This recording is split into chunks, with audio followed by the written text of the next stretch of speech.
18장 28절. 사람들이 예수를 가야바의 집에서 총독 관저로 끌고 갔다. 그때는 이른 아침이었다. 그들은 부정을 타서 과할절 음식을 먹지 못하게 될까봐 총독 관저에 들어가지 않았다. 격골 빌라도가 밖에서 나와 그들에게 너희는 이 사람과 무슨 죄를 고발하느냐 하고 물었다. 그들은 빌라도에게 이 사람이 죄인이 아니라면 우리가 왜 여기까지 끌고 왔겠습니까? 하고 대답했다. 그러자 빌라도는 너희가 데리고 가서 너희 법대로 처리하라고 말했다. 유대인들은 우리에게는 사람을 사형에 처할 권리가 없습니다. 하고 대답했다. 이렇게 해서 예수께서 당신 어떻게 돌아갈 것인가를 암시하여 주신 말씀이 이루어지게 되었다. 빌라도는 다시 관저 안에 들어가서 예수를 불러놓고 내가 유대인의 왕인가 하고 물었다. 예수께서는 그것을 내 말이냐 아니면 나에 대해 다른 사람이 들려준 말이냐 하고 말이다. 하고 반문했다. 빌라도는 내가 유대인 줄 아느냐. 너를 내게 넘겨준 자들은 너희 동족과 제사자들인데 도대체 너는 무슨 일을 했느냐 하고 물었다. 예수께서는 그들에게 대답하셨다. 내 왕국은 이 세상의 것이 아니다. 만일 내 왕국이 이 세상의 것이라면 내 부하들이 싸워서 나를 유다의 손에 넘어가지 않게 했을 것이다. 내 왕국은 결코 이 세상 것이 아니다. 아무튼 내가 왕이냐 하고 빌라도가 묻자 예수께서는 내가 왕이라고 내가 말했다.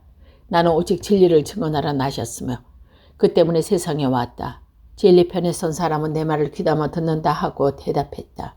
빌라도는 예수께 진리가 무엇인가 하고 물었다. 빌라도는 이 말을 하고 다시 밖으로 나와 유대인들에게 나는 이 사람에게 아무런 죄목을 찾지 못했다. 과흘절이 되면 나는 너희의 관례에 따라 죄인 하나를 놓아주곤 했는데 이번에는 이 유다인의 왕을 놓아주는 것이 어떻겠느냐 하고 물었다. 그러자 그들이 악을 쓰며 그자는 안 됩니다. 바라바를 놓아주십시오 하고 물리쳤다. 바라말은 강도였다. 19장. 빌라도는 안일에 들어가서 부하들을 시켜 예수를 데려다가 매질하게 하였다. 병사들은 가시나무로 왕관을 엮어 예수의 머리에 씌우고 자홍색 용표를 입혔다. 그리고 예수 앞에 다가서서 유대인의 왕 만세하고 소리치면서 그의 뺨을 때렸다. 빌라도는 다시 밖으로 나와서 유대인들에게 이렇게 말했다. 그들은 너희 앞에 끌어내오겠다. 내가 그들에게서 아무런 협의도 찾지 못했다는 것을 너희도 이제 보면 알 것이다.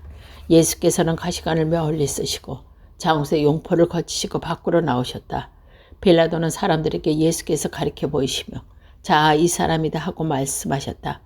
대제사장은 경비원과 예수를 보자마자 십자가에 못 박으시오. 십자가에 못 박으시오 하고 큰 소리로 외쳤다. 그러자 빌라도는 그러면 데려다가 너희 손에 십자가에 못 박아라. 나는 그에게 아무 제목도 찾아내지 못했다 하고 말했다. 유다인들은 또다시 우리에게 율법이 있습니다. 그 율법대로 하면 그자는 제가 하나님의 아들이라고 했으니 죽어 마땅합니다. 빌라도는 이 말을 듣고 더욱 두려운 마음이 들어 예수를 데리고 안으로 들어갔다. 도대체 너는 어디서 온 사람이냐? 하고 물었다. 예수께서는 아무 대답을 하지 않았다. 나에게도 말을 하지 않을 작정인가? 나에게는 너와 도와줄 수 없고 십자가에 처할 수도 있는 고난을 있는 줄 모르느냐? 빌라도의 말에 예수께서는 이렇게 대답하셨다. 내가 하늘에서 고난을 받지 않았다면 나를 어떻게도 할 수 없을 것이다. 그러므로 나를 너에게 넘겨준 사람의 죄가 더 크다. 이 말을 들은 빌라도는 예수를 놓아줄 기회를 찾기 시작했다. 그러나 유대인들은 만일 그자가 놓아준다면 총독님은 가살의 충신이 아닙니다. 누구든지 자기를 왕이라고 하는 자는 가이사의 적이 아닙니까? 하고 큰 소리로 외쳤다. 빌라도는 이 말을 듣고 예수를 데리고 나와 리토스라고 하는 자리에 올라가 자기 재판관석에 앉았다.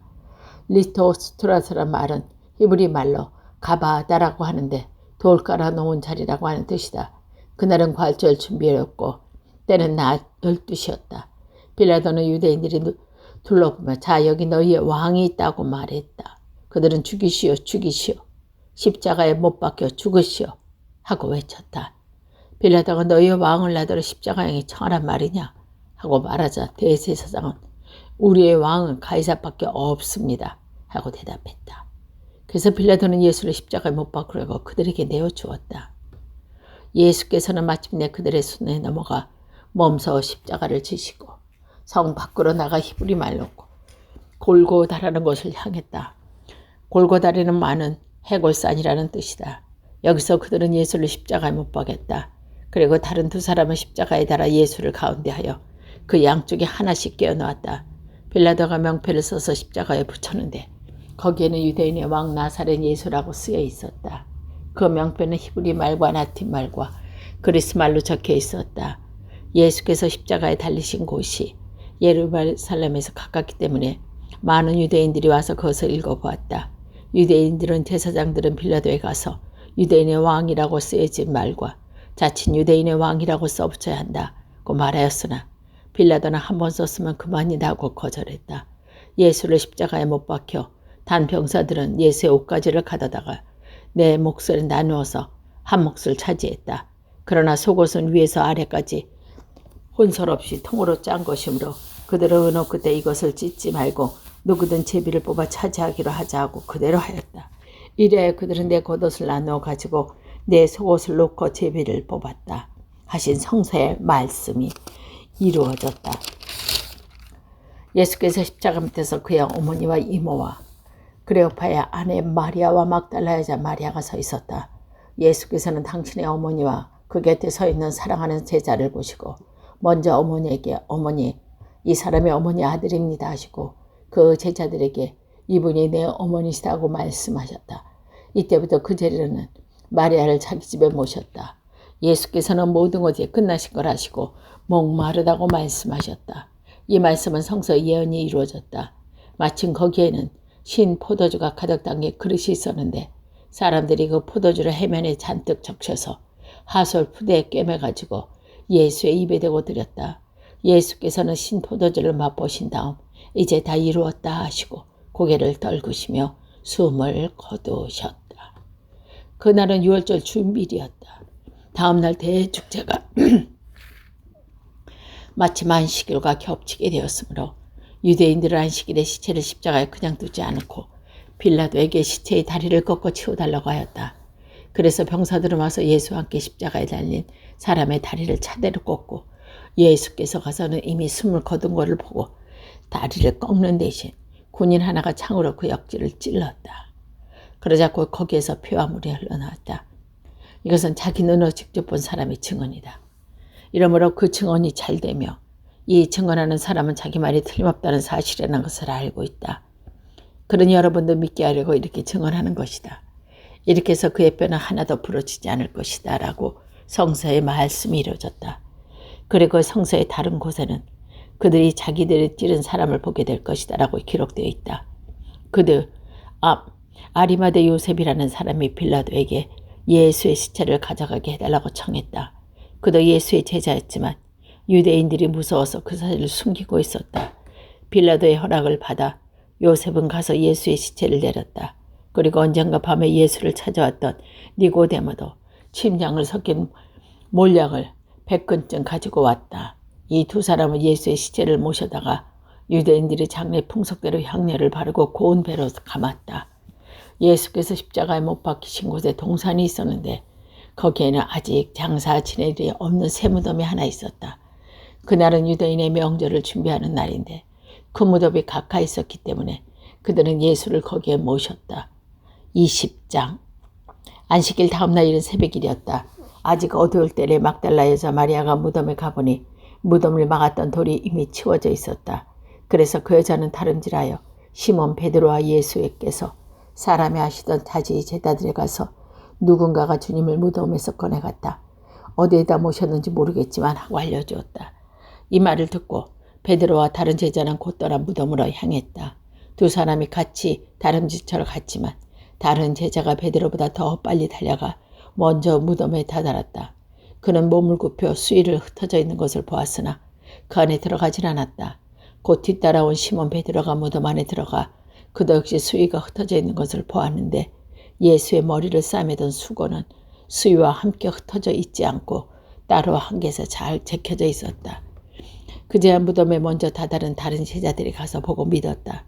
그들은 그때까지도 예수께서 죽었다가 반드시 살아나실 것이라는 성서의 말씀을 깨닫지 못하고 있었던 것이다. 두 제자는 숙소로 다시 돌아갔다. 한편 무덤 밖에 서서 울고 있던 마리아가 몸을 굽혀 무덤 속으로 들어가 보니 흰 옷을 입은 두 천사가 앉아 있었다. 한 천사는 예수의 시체를 모셨던 자리에 머리맡에 있었고 또 한 천사는 발치에 앉았다. 천사들은 마리아에게 왜 울고 있느냐고 물었다. 누군가가 제 주님을 꺼내갔습니다. 어디에다 모셨는지 모르겠습니다. 마리아가 이렇게 대답하고 나서 뒤를 돌아다 보았더니 예수께서 거기 서 계셨다. 그분이 예수인 줄은 미처 몰랐다. 예수께서 마리아에게 왜 울고 있느냐, 누구를 찾고 있느냐 하고 물으셨다. 마리아는 그분이 동상직이 있냐, 누구를 찾고 있느냐. 여보세요. 당신이 그분을 옮겨갔거든. 어디에다 모셨는지 알려주세요. 내가 모셔가겠습니다 하고 말했다. 예수께서는 마리아야 한번 부르시자. 마리아는 예수께 돌아서 히브리어로 나보니 하고 불렀다. 이 말은 선생님이요 라는 뜻이다. 예수께서는 마리아에게 내가 아직 아버지께로 올라가지 않았으니 나를 붙잡지 말고 어서 내 형제를 찾아가거라. 그리고 나는 내 아버지며 너희의 아버지 곧 내 하나님이며 너희 하나님이신 분께 올라간다고 전해라 하고 일러주셨다. 막달라 여자 마리아는 제자들이 가서 자기가 주님을 만나 뵌 일과 주님께서 자기에게 일러주신 말씀을 전했다. 안식이 다음날 저녁에 제자들은 유대인들이 무서워했던 집에 고연문을 고이 닫고 걸고 있었다. 그런데 예수께서 들어오시자 그들을 한가운데 서시며 너에게 평안이 있기를 하고 인사하셨다. 그리고 나서 당신의 손과 옆구리를 보여주었다. 제자들은 주님을 뵙고 너무 기뻐서 어쩔 줄을 몰랐다. 예수께서는 다시 너희에게 평화가 있기를 내 아버지께서 나를 보내신 것처럼 나도 너희를 보낸다고 말씀하셨다. 이렇게 말씀하신 대로 예수께서는 그들에게 숨을 내쉬며 말씀을 계속하셨다. 성령을 받아라. 누구의 죄든지 용서해 주면 그들의 죄를 용서받을 것이고 용서해 주지 않으면 용서받지 못한 채 남아있을 것이다. 12 제자 중 하나로서 쌍둥이라고 부르던 도마는 예수께서 오셨을 때 그들과 함께 있지 않았었다. 다른 제자들이 그들에게 우리는 주님을 배웠어 하고 말하자 도마는 그들에게 나는 내 눈으로 그분의 손에 있는 못자국을 보고 내 손가락을 그 못자국에 넣어보고 또 내 손을 그의 옆구리에 놓지 않고는 결코 믿지 못하겠어 하고 말했다. 여들의 뒤에 제자들이 다시 집안에 모였을 때 그 자리에 도마도 같이 있었다. 문이 다 잠겨 있는데도 예수께서 들어오셔서 그들 한가운데 서시며 너에게 평화가 있기를 하고 인사하였다.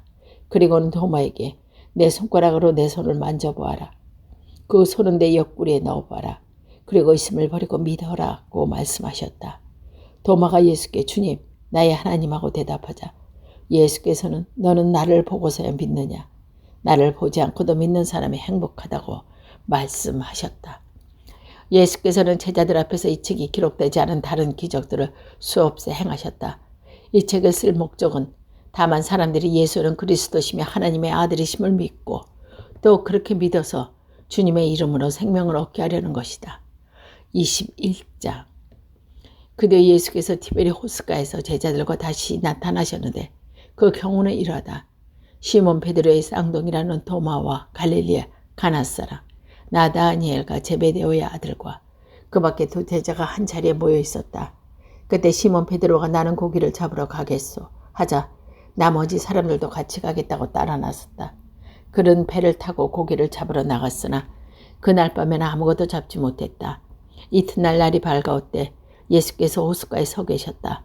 그러나 제자들은 그분이 예수인 줄 알고 미처 몰랐다.